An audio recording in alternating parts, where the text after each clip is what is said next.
Hello everyone, welcome back to my channel learn with Ojaswi academy. हम cover कर रहे हैं जो आपकी क्लास 10 की पोएम है फायर एंड आइस को, क्योंकि लास्ट वीडियो में हमने कवर किया था डस्ट ऑफ स्नो को, और ये आपकी जो है वो सेकेंड पोएम है आपकी इंग्लिश बुक की, है ना, क्लास 10 की। तो आज हम बात करने वाले हैं फायर एंड आइस में। ठीक है, वीडियो को स्टार्ट करने से पहले आपको हम जो है ये बता देते हैं, इस पोएम को स्टार्ट करने से पहले आपको ये बता देते हैं कि भैया फायर एंड आइस का मतलब क्या है। तो भाई देखो, फायर एंड आइस की बात करेंगे तो फायर का मतलब होता है आग, है ना, और आइस का मतलब होता है बर्फ। ठीक है, लेकिन यहाँ पर इसका एक दूसरा मीनिंग भी है। वो क्या मीनिंग है? इस फायर का मतलब पोएट हमारे बता रहे हैं डिजायर, है ना, इच्छा, एक्सट्रीम डिजायर, और इस आइस का मतलब हमारे बता रहे हैं पोएट क्या, हेटर्ड बता रहे हैं। ठीक है, पोएट के अकॉर्डिंग ये कहा जा रहा है कि भैया अगर जो है पोएट ने ऑब्जर्व किया है दुनिया के लोगों को, पोएट ने देखा है दुनिया के लोगों में, उसने एक्सपीरियंस किया है, उसने अनुभव किया है अपनी लाइफ में कि अगर दुनिया में ऐसे लोग ज्यादा हो जाएंगे, कैसे लोग जिनके अंदर एक्सट्रीम डिजायर होती है, या हम ये कह रहे हैं जिनके अंदर फायर होती है ना, ऐसे लोग अगर ज्यादा हो जाएंगे तो ये दुनिया क्या हो जाएगी, खत्म हो जाएगी। दूसरी तरफ कुछ लोगों का कहना ये है कि भैया अगर ऐसे लोग ज्यादा हो जाएंगे, जो हेटर्ड का मतलब ये हुआ कि भैया जो लोगों से हेट करते हैं, जो लोगों से ईर्ष्या करते हैं, जो लोगों से जिलसी करते हैं, अगर ऐसे लोग ज्यादा हो जाएंगे, इट मीन्स आइस वाले, अगर आइस वाले लोग दुनिया में ज्यादा हो जाएंगे तो क्या होगी, दुनिया खत्म हो जाएगी। ये बातें अलग अलग तरीके के लोग कहते हैं, मतलब दो तरह के लोग हैं, जिसमें एक तरह के लोग क्या कहते हैं कि भैया अगर ऐसे लोग ज्यादा हो जाएंगे जिनके अंदर फायर है तो दुनिया खत्म हो जाएगी, और दूसरी तरफ ऐसे लोग हैं जो ये कहते हैं कि जिनके अंदर आइस है, यानी कि हेटर्ड वाली क्वालिटी है, तो दुनिया खत्म हो जाएगी। पर हमारे जो रॉबर्ट फ्रॉस्ट साहब है वो सपोर्ट करते हैं किसका, वो सपोर्ट करते हैं ऐसे लोगों का जिनके अंदर फायर है। वो कहते हैं कि भैया वो इस बात को स्वीकारते हैं, कहते हैं भैया इस तरह के लोग अगर ज्यादा हो गए तो दुनिया खत्म हो जाएगी। ठीक है, तो इतना ही इस पोएम में बताया गया है। तो अब हम स्टार्ट करते हैं इस पोएम को। पर पोएम को स्टार्ट करने से पहले एक चीज और आपको रिवाइज करा दूं रॉबर्ट फ्रॉस्ट के बारे में। रॉबर्ट फ्रॉस्ट जो है वो बड़े ही महान कवि थे, अमेरिका के पोएट हैं। ठीक है, अमेरिका के पोएट हैं, और इनको जो है ये जो पोएम आप देख रहे हैं, इसी पोएम के लिए, यानी कि जिस बुक में ये पोएम पब्लिश की गई है, इसी के लिए इनको पुलित्जर पुरस्कार जो है वो मिला, रॉबर्ट फ्रॉस्ट। ठीक है, बड़ी जबरदस्त कविताएं लिखते हैं, बड़ी अच्छी पोएम लिखते हैं, और जो है लास्ट में तो आपने बड़ी इनके डस्ट ऑफ स्नो देखी है आपने। आप सभी में से काफी लोगों ने इस वीडियो को वॉच किया है, काफी सारा प्यार दिया है, इसके लिए आप सभी को थैंक यू सो मच। और अब हम स्टार्ट करते हैं इस पोएम को।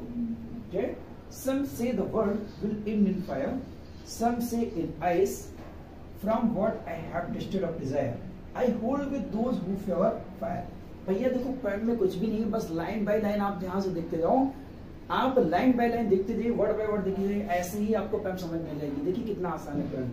Some say the world will end in fire, क्या कह रहा है भैया, कुछ लोगों का कहना है, मतलब मैंने आपको बताया दो तरह के लोग हैं, कुछ लोगों का कहना है, कुछ लोगों का कहना है क्या, the world will and in fire, ये जो दुनिया है वो किससे खत्म हो जाएगी, ऐसे लोगों से खत्म हो जाएगी जिनके अंदर क्या है, फायर है।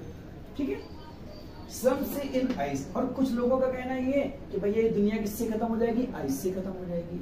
Ice means hatred people, fire means extreme Dzire वाले पीपल, इन लोगों से दुनिया खत्म हो जाएगी। ठीक है, from what I have tested of desire I hold with those who favour fire. आप क्या कहते हैं कि भाई पोएट साहब जो है, आई का मतलब यहाँ पर कौन है, रॉबर्ट फ्रॉस्ट।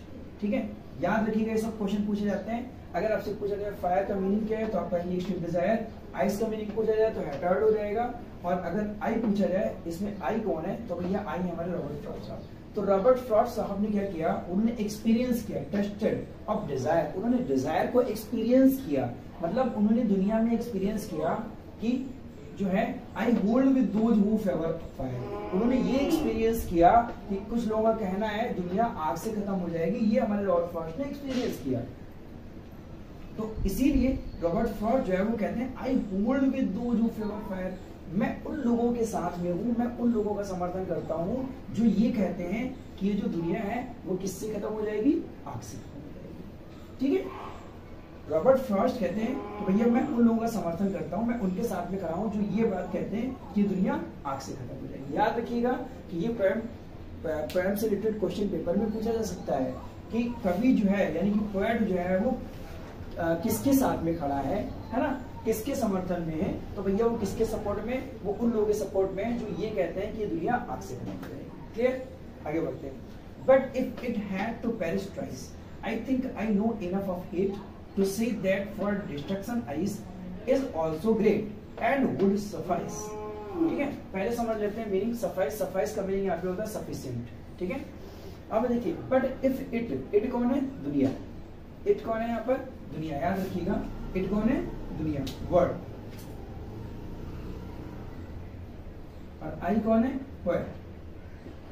ठीक है, but if it had to perish twice, अगर इस दुनिया को, पेरिश मतलब डिस्ट्रॉय, अगर इस दुनिया को 2 बार खत्म होना पड़े, अगर इस दुनिया को 2 बार खत्म होना पड़े, पहली बार तो आग से खत्म हो जाएगी, अगर इस दुनिया को 2 बार खत्म होना पड़े, तो आई think I know enough of it, तो मुझे ऐसा लगता है कि इसके लिए जो है, मुझे ऐसा लगता है, जहां तक मेरा ऐसा मानना है कि इनफ ऑफ हेट, इसके लिए हेट क्या है, इनफ है। To say that for destruction ice is also great and would suffice, तो ऐसा कहना है कि भाई डिस्ट्रक्शन के लिए, मतलब डिस्ट्रॉय के लिए, विनाश के लिए, डिस्ट्रक्शन के लिए ice is also great, ice क्या है, ग्रेट है। मतलब ये कहना चाहते हैं एंड वुड सफाइस, जो कि बिल्कुल क्या होगी, सफाइस होगी, मतलब सफिशिएंट होगी, पर्याप्त होगी। ये तो इसका अर्थ हो गया, मीनिंग हो गया। अब इसका देखिए कहना क्या चाहते हैं, ये कहना चाहते हैं कि मुझे ऐसा लगता है कि भैया इस दुनिया को अगर 2 बार खत्म होना है, इस दुनिया को अगर 2 बार खत्म होना है, इस दुनिया को 2 बार डिस्ट्रॉय होना है, तो उसके लिए जो ये आइस है ना, वो सफिशिएंट है, वो पर्याप्त है। इस दुनिया को खत्म करने के लिए आइस जो है वो पर्याप्त है।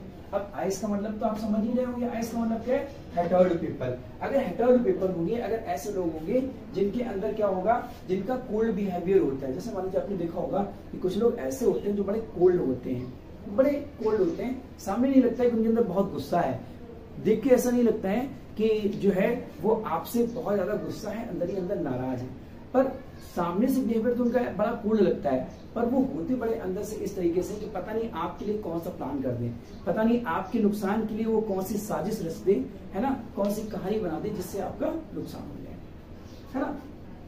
तो वही पॉइंट कह रहा है कि भैया जो अगर दुनिया को 2 बार खत्म होना हो, तो उसके लिए जो आइस है वो क्या है, पर्याप्त है। डिस्ट्रक्शन के लिए जो आइस है वो क्या है, सफिशिएंट है। ठीक है, तो I hope this is clear to all of you. उम्मीद करते हैं कि आपको इसका एक्सप्लेनेशन समझ आ गया होगा।